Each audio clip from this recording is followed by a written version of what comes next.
એક ઉત્પાદ્ય અને બીજું જોયું એ વિકાર્ય. હવે ત્રીજો એનો પ્રકાર છે સંસ્કાર કાર્ય. તો આ ક્રિયામાં પણ જે દોષ હોય તેને દૂર કરી તેના મૂળ ગુણને ફરી પ્રગટ કરવો તેને સંસ્કાર ક્રિયા કહેવાય છે. જેમ મૂળ અરીસા ઉપર જે ધૂળના કોઈ પણ રજકણ કે મલિનતા પડી ગઈ હોય તેને સાફ કરી દઈને મૂળ ચળકાટ પ્રાપ્ત કરી લેવો તે સંસ્કાર ક્રિયા કહેવાય છે. કારણ કે મૂળમાં તો કોઈ મેલ હોતો જ નથી, પરંતુ વાતાવરણ કે સમયાંતરે જ તે મેલું થયેલું છે. અને તે મેલ તેનો પોતાનો પણ નથી જ, પરંતુ બીજાનો જ છે. આ બીજો મેલ એ જ તેના મૂળ ગુણને ઢોંકતો હોય છે. તેને સાફ શુફ તરીકેના સંસ્કાર આપતો તે વધારાના મેલને છોડી દે છે અને મૂળ પ્રથમની સ્થિતિમાં પ્રગટ થાય છે. જેમ મૂળ અહલ્યા નિમિત્ત સંજોગે જ શલ્યા થઈ છે અને રામચરણ રજ સંજોગ થતો તે ફરી પાછી મૂળ સ્વરૂપમાં આવી જાય છે. એમ કહેવાનો અર્થ એ જ છે કે જીવે પોતાનું સ્વરૂપ કદાપી પણ બદલ્યું જ નથી. તેમ છતાં પણ અવિદ્યાના સંકલ્પ સંજોગે જે 3 ગુણવાળી માયાની મલિનતા તેના મૂળ ચેતન સ્વરૂપને ઢોકી દે છે. સદગુરુ જ્ઞાન સંસ્કારથી તે વધારાના અવિદ્યાના મેલને છોડી દે છે અને તેને મૂળ ચેતન ગુણનું ભાન થઈ જાય છે. આ વધારાનો આવરણ તે તેનો પોતાનો તો નથી જ, પરંતુ બાહ્યદ્રષ્ટિ થવાથી જ મારું આ શરીર તથા હું જ શરીર છું એવી વધારાની માન્યતા માન્ય કરી લીધેલ છે અને સુખી દુઃખી થયા કરે છે. તત્વજ્ઞાનના સંસ્કારે કરી પોતે શરીર તથા શરીરનો કોઈ પણ પદાર્થ નથી આવું તેને ભાન થાય છે. જેમ અરીસો શુદ્ધ જ છે એમ પોતે સચ્ચિદાનંદ સ્વરૂપ જ છે, પરંતુ જે સંગ છે તે વધારાનો જ છે. આ સંગના બળે કરીને જ ચેતનામાં મલિનતા દાખલ થાય છે. હકીકત એટલી જ છે કે તેને બીજાનો પ્રભાવ અસર કરી જાય છે. આ બીજાના સંગની અસર એને જ સંસ્કાર કહેવાય છે. આમ સંસ્કારનું પરિબળ વધી જઈ એટલે કે અવિદ્યાના બળથી જ હું જન્મ્યો છું, હું અમુક છું, મરવાનો છું અથવા અમુક કરી અમરતાને પ્રાપ્ત થઈશ આવો મેલ ઊભો થયો છે. અને પછી તે ફળ મેળવવા તે ક્રિયાઓ આદરતો હોય છે. પરંતુ યથાર્થ વિચાર કરે તો તેને સમજાય છે કે આ પણ બધા મૂળ તો સંસ્કાર છે અને પોતાને તો કોઈ જ સંસ્કાર અસર કરી શકે તેમ નથી. બસ આટલું ભૂલ્યો છે. પરંતુ તે તો અદ્વૈત માર્ગ છે અને તેમાં તો કોઈ પણ ક્રિયા જ નથી. આગળ જતો અહીં વિરોધ આવે છે કે જે સંસ્કાર માત્ર છે તે બધા જ બીજાના હોય છે. જેમ પ્રસંગ પૂરતો બીજાનો સાધન લાવીએ છીએ તેમ અને સમયે તે પાછો પણ લઈ જાય છે. આમ જે સંસ્કાર બીજાના છે તેમ જ્ઞાન પણ બીજાના સંસ્કાર જ છે, સ્વભાવગત હોતા નથી. માટે સમયે તે લુપ્ત પણ થઈ જાય છે. આમાં સંસ્કાર ક્રિયાને પણ આ રીતે જ સમજો. કારણ કે સ્વસ્વરૂપ જ્ઞાનમાં કોઈ જ ક્રિયા સંભવતી નથી. કારણ કે સંસ્કાર માત્ર તે બહારના જ હોય છે અને તે સદંતર ખોટા જ છે એવો અનુભવ સિદ્ધ જ છે. કારણ કે દરેકનો મૂળ સ્વભાવ તો અરીસાની જેમ શુદ્ધ પરમાત્મા જ છે. તેનામાં કોઈ જ મલિનતા પેઠી જ નથી. તેથી તેને સાફ કરવા ના કરવા જેવો પ્રશ્ન જ નથી. પરંતુ જીવના જે અંતઃકરણમાં જ મલિનતા પ્રાપ્ત થયેલ છે તે બુદ્ધિને જ આવરણની નિવૃત્તિ કરાવવી પડે છે. આમ બુદ્ધિ જ શુદ્ધ થઈ જાય છે અને તેમાં સંસ્કારથી જ ફેરફાર કરી શકાય છે. હવે જ નંબર 4 પ્રાપ્ત ક્રિયાફળ. કોઈ પણ વસ્તુને ક્રિયા દ્વારા જ પ્રાપ્ત કરી શકાય તેને પ્રાપ્ત ક્રિયાફળ કહેવાય છે. જો ક્રિયા કરવામાં જ ના આવે તો તે ક્રિયાના ફળને પ્રાપ્ત કરી શકાતું નથી. જેમ એક સ્થળથી બીજા ગામ જવું હોય તો ચાલવાની ક્રિયા કરવી જ પડતી હોય છે, તથા પાણી પીવા માટે બોલવાની કે સંજ્ઞાની ક્રિયા કરવી જ પડતી હોય છે. આમ ચાલ્યા પછી જ તે ગામની પ્રાપ્તિ થાય છે અથવા બોલ્યા પછી જ તરસ મટતી હોય છે. આમ તેને પ્રાપ્ત ક્રિયાફળ કહેવાય છે. આમ કહેવાનો અર્થ એ જ છે કે આગળ કોઈ સ્થળ કે તરસ નામની વસ્તુ તો છે જ અને તેને લગતી ક્રિયા કરવાથી જ તેની પ્રાપ્તિ થાય છે, તે સિવાય થતી જ નથી. તેને પ્રાપ્ત ફળ કહેવાય છે, કારણ કે તેથી જ સામું સ્થળ પ્રાપ્ત થાય છે. આમ આવી ક્રિયાના ફળ બાબતમાં કંઈક ને કંઈક કરવા માટે અથવા તો સુકૃત શબ્દ કર્મના અર્થમાં પ્રયુક્ત થાય છે. દાખલા તરીકે પગ ચાલવામાં પ્રવૃત્ત થાય છે અથવા તો માણસ પાણિયારા તરફ ચાલવા માંડે છે. જેમ સુખનું સ્થળ પ્રાપ્ત કરવા માટે વ્યક્તિ કંઈક ને કંઈક શરીર કે મન તથા બીજા કોઈ પણ સાધનો દ્વારા પ્રવૃત્તિ કરવા જ લાગે છે અને તેને તે સ્થળની પ્રાપ્તિ થતી હોય છે. પરંતુ આ ક્રિયા પણ અંતઃકરણની કે દ્વૈત પૂરતી જ છે. જેમ કે અંતઃકરણની પવિત્રતા માટે જે વેદ વિધેય બાબત કે વ્રત ઉપવાસ તથા તીર્થ દર્શન કરવામાં આવે છે, તેથી અંતઃકરણની પવિત્રતા થાય છે. પરંતુ જે વસ્તુ પોતાના પાસે જ હોય તે વસ્તુને પ્રાપ્ત કરવા માટે કોઈ જ ક્રિયા કે પછી પ્રયત્નની કશી જ જરૂર હોતી નથી, કારણ કે તે તો પ્રાપ્ત છે જ. માટે તેને પ્રાપ્ત કરવા જેવો કોઈ પ્રસંગ જ નથી. કહેવાનો અર્થ જ એમ છે કે આપણો સૌ કોઈનો પણ અંતરાત્મા એટલે પરમાત્મા આપણાથી અલગ થયો જ નથી, પરંતુ જીવને અજ્ઞાન અવસ્થામાં એમ ભાસે છે કે હું અમુક જ છું અને ભક્ત કે ઉપાસક થઈ બ્રહ્મને પ્રાપ્ત કરીને સર્વ સુખ ભોગવીશ. પરંતુ પરમાત્મા તો અહોરનિશ પ્રાપ્ત જ છે. તે સામાગામની જેમ ક્રિયા દ્વારા મેળવવાની કોઈ બાબત નથી. માટે પ્રાપ્ય ક્રિયાફળ પણ જ્ઞાનની પરાકાષ્ઠા એ તો નથી જ. માટે પરમપદ પરમાત્મા માટે પ્રથમ કોઈ જ ક્રિયાની જરૂર નથી, કારણ કે જેમ માણસને પોતાપણું કાયમ માટે હાજર જ છે, ભલે અજ્ઞાનકાળ હોય, તેમ છતાં કોઈને પણ એમ નથી થતું કે હું નથી. તેને તો એમ જ છે કે હું છું તેની અસ્થિ તેને પ્રાપ્ત જ છે. તેને એમ થતું જ નથી કે અમુક જગ્યાએ જાઉં તો જ હું મને મળવાનો છું, અથવા અમુક કરવાથી જ હું મને પ્રાપ્ત થઈશ. આમ સૌ કોઈની પણ અસ્થિ છે જ, જે તે પરમાત્મા પ્રાપ્ત હોવાની સાબિતી જ છે. માટે પોતાના સ્વરૂપ પરમાત્મા બાબતમાં કોઈને કશું જ ક્રિયા કરવાની જરૂર નથી. ઉલટાનું તે બાબતનું ભાન થતાં જ સર્વ પ્રયત્નો બાદ થઈ જાય છે.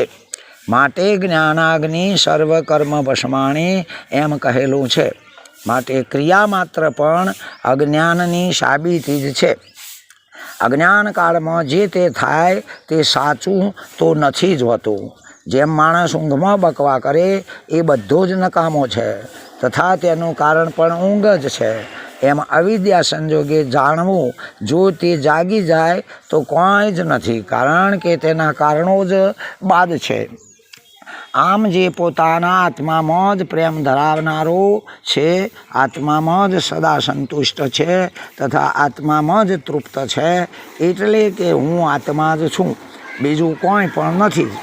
તથા જે છે તે હું જ છું. આત્મદર્શ આત્મ સ્વરૂપ હું જ છું. તેને માટે કશું જ કર્તવ્ય કે કોઈ પણ ક્રિયા જ નથી, કારણ કે તેને મેળવવા ના મેળવવા જેવું કોઈ પણ બાકી જ નથી. તથા તે કરવાથી જે ફળ થવાનો છે તે ફળ પણ તેનો આત્મા જ છે, અને તે પોતે જ છે. તેઓ આત્મજ્ઞાની આ લોકમાં કે પરલોકમાં કોઈ પણ કર્મ કરે અથવા તો ના કરે, તેની સાથે તેને કોઈ જ પ્રયોજન નથી. તેથી તેને કોઈ પણ લાભ કે નુકસાન પણ નથી જ. તે કદાચ કરે તો લોકદ્રષ્ટિ સિવાય બીજું કોઈ જ નથી. આમ તેને કશો જ લાભ નથી અને લાભની ધારણાથી તે કરતો પણ નથી. જેને લાભ થયો જ ના હોય તથા લાભ કરવો હોય અથવા ખોટ કે નુકસાન જવાનો ભય હોય તે ભલે કરે. તેથી પણ આવા આત્મ સ્વરૂપ જ્ઞાનીને કંઈ જ લેવા દેવા નથી. ઉપરાંત તે કદાચ જો નહીં કરે તો અજ્ઞાનીના જેવું સુખ કે દુઃખ જેવું નુકસાન પણ નથી તથા ના કરવાથી કોઈ ડર કે ભય પણ નથી જ. કારણ કે જીવ દ્રષ્ટિનું જે નુકસાન તથા જન્મ આદિનો જે ભય તે પણ તે પોતે જ છે. આમ પોતાને પોતે જ શું લાભ કરે અથવા પોતે પોતાને જ શું નુકસાન પણ કરે. આમ તે મુક્ત જ છે તથા તેને કોઈ પણ કરવા માટે કોઈ પણ ભૂત બ્રહ્માંડ કે તેના કોઈ પણ પદાર્થની જરૂરિયાત પણ ઊભી થતી નથી કે તેનામાં કોઈ પણ મદદરૂપ કે સહાયભૂત થઈ શકે અથવા કોઈનો પણ આધાર લેવાની જરૂર પડે અથવા તો કોઈ પણ સિદ્ધિ મેળવવાની તેને બાકી રહેતી નથી. એનો આત્મા એ સિદ્ધિઓની પણ સિદ્ધિ જ છે. તે તેને પ્રથમથી જ પ્રાપ્ત છે અથવા સર્વ સિદ્ધિઓ તે પોતે જ છે તથા તેને કોઈ પણ સ્થળે જવાની કે મેળવવાની કોઈ જ જરૂર નથી. સર્વ સ્થળ તે પોતે જ છે.